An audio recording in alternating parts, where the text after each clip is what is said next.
Welcome back sa aking channel kung saan walang kabuhay-buhay ang voice over. Ngayong araw, samahan nyo kami sa kauna-unahan naming rides na naka-uniform. Ito nga pala ang aming grupo, ang JRS Riders. Gamit pa rin ang aking bulok-bulok na Yamaha Mio MXi. Ay pupunta kami ngayon sa Kamay ni Jesus sa Lucban, Quezon.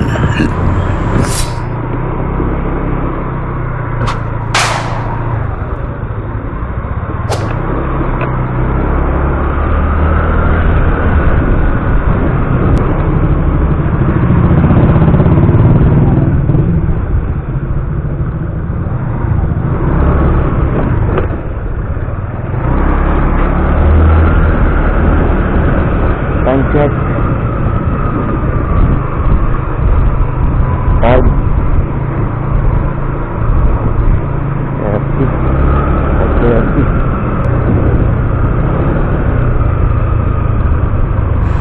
At gaya ng dati, mag-uumpisa ang aming rides dito sa aming subdivision sa General Trias, Cavite.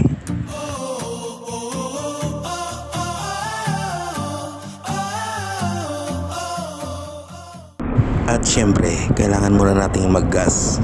Pero may isang problema na di inaasahan. Ha? Malambot? Teka lang. Ito na hangin o. Tutok to. Baba mo na, baba. Hangin ako muna.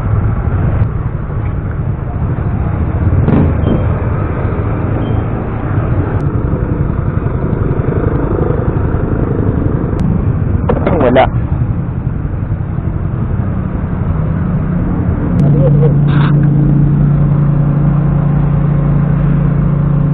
At dito sa unang gas station, hindi ako nakapagkarga dahil sira ang kanilang compressor. Tugat ba? Ito pa ata.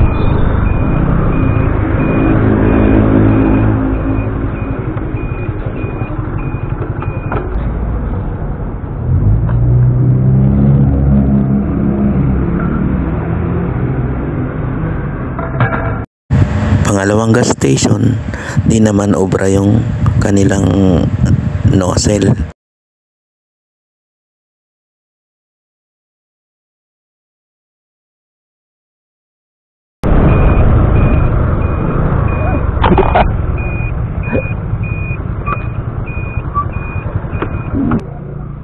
At sa pangatlong gas station, kahit tumagas yung sealant ng gulong ko, ay nakargahan ko na nga. Kaya naman, tuloy na ang aming rides.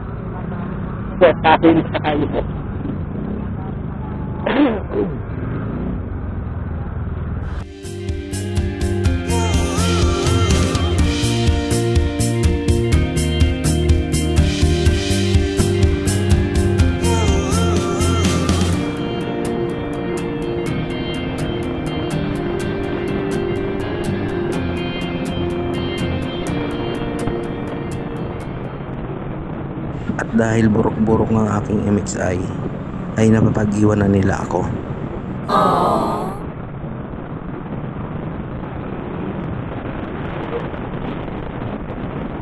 Ilang minuto nga lang lumipas ay nakarating na kami dito sa Palapala, Dasmariñas, Cavite. Ang ruta nga pala namin ay sa Talisay, Batangas ang daan namin pababa.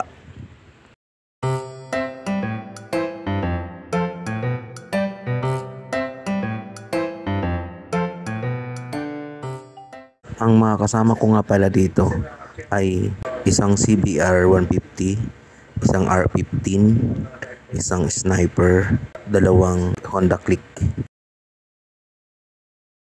Ang kagandahan dito sa Cavite ay magandang kalsada at malawak, kaya napakasarap magpatakbo ng matulin.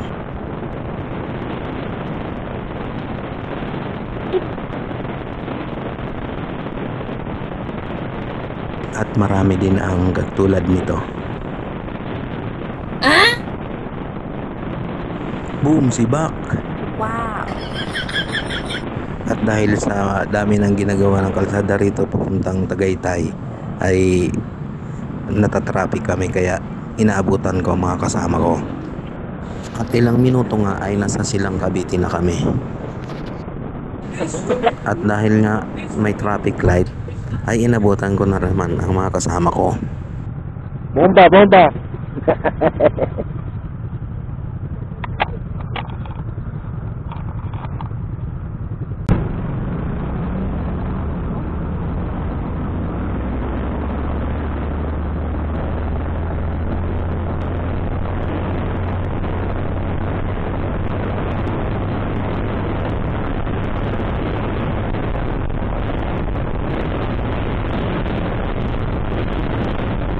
At tulad ng dati, pagtakbuhan, iwan na naman si MXI ko. Kawawang MXI.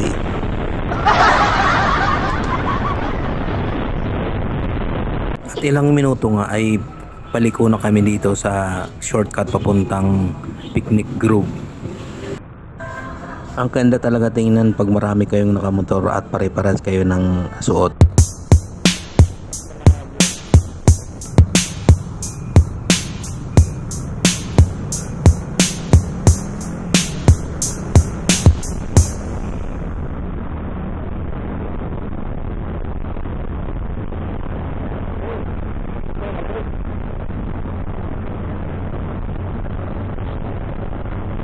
At maya-maya nga ay paliko na rin kami papuntang Talisay. Kaya naman, bangkingan na!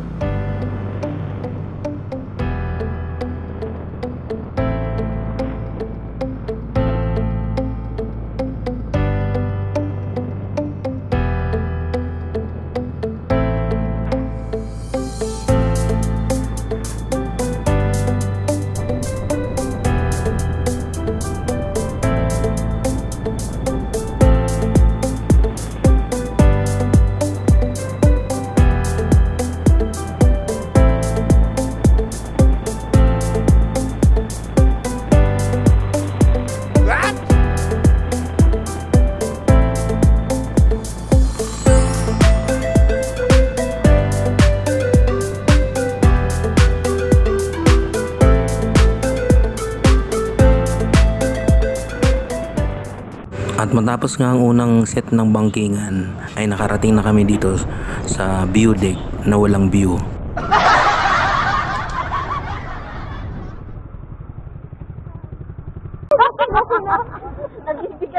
Wala, tinalo kami to. Pagdating pa lang kasi to. Pagdating pa lang, naalog yung motor ko. Nakabalance ka eh, nakabalance ka. May ba kasi ano? Picturean mo. Kumukontra. Takot daw siya doon sa isa. Oo. Ano kasi yan, sub-sub eh. Pero mas narap doon. At pagkatapos nga ng konting pahinga ay tumuloy na ulit kami sa aming biyahe.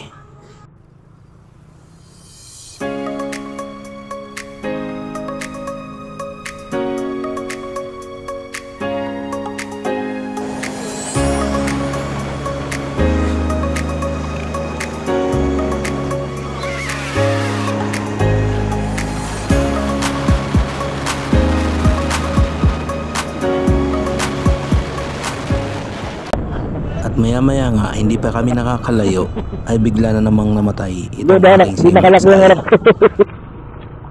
Yung helmet ko.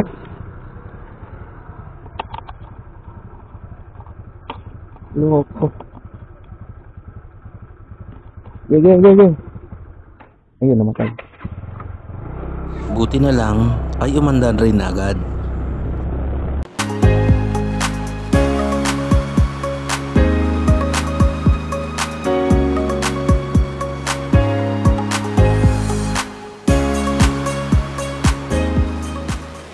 Pero ang layo na ng mga kasama ko, hindi ko na sila nakita.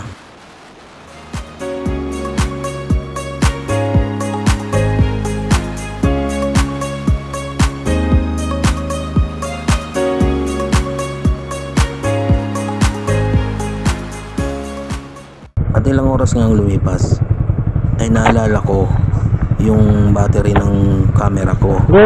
Kaya tumigil muna kami sa tabi ng kalsada at nagpalit ako ng battery. Sa mga oras na to ay nasa Quezon Province na kami.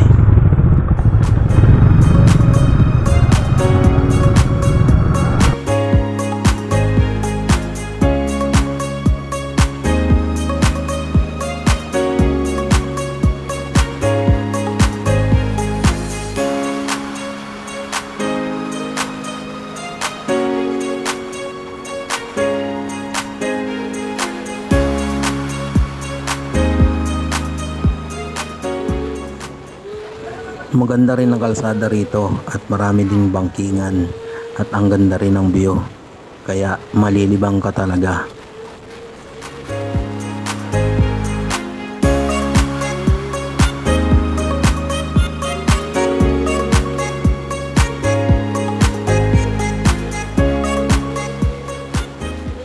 At tulad ng dati, pagrektahan ay nawawala ang mga kasama ko. Kawawa naman si MXI.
At pagkatapos nga ng walang humpay na bangkingan ay narating na rin namin ang Kamay ni Jesus dito sa Lucban, Quezon.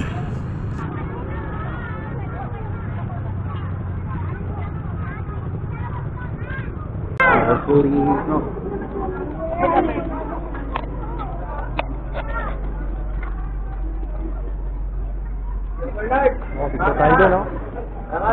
Picture tayo doon, no?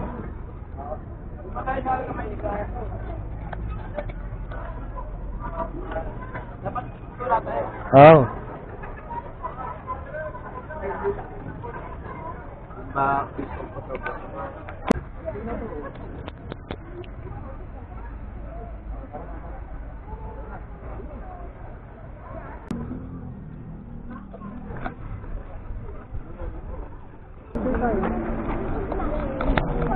At pagkatapos nga namin magsimba ay hindi rin namin pinalampas na umakyat sa grotto dahil hindi makukumpleto ang punta mo rito pag hindi mo ito ginawa.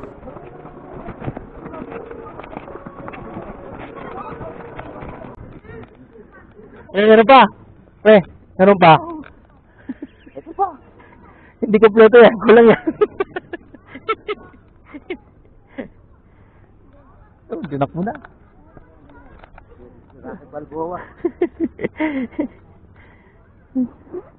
At pagkatapos ka namin magpahinga ng konti sa taas ay bumaba na rin kami at kumain. At pagkatapos kumain ay bumili muna kami ng mga pasalubong at nagayak na kami pauwi.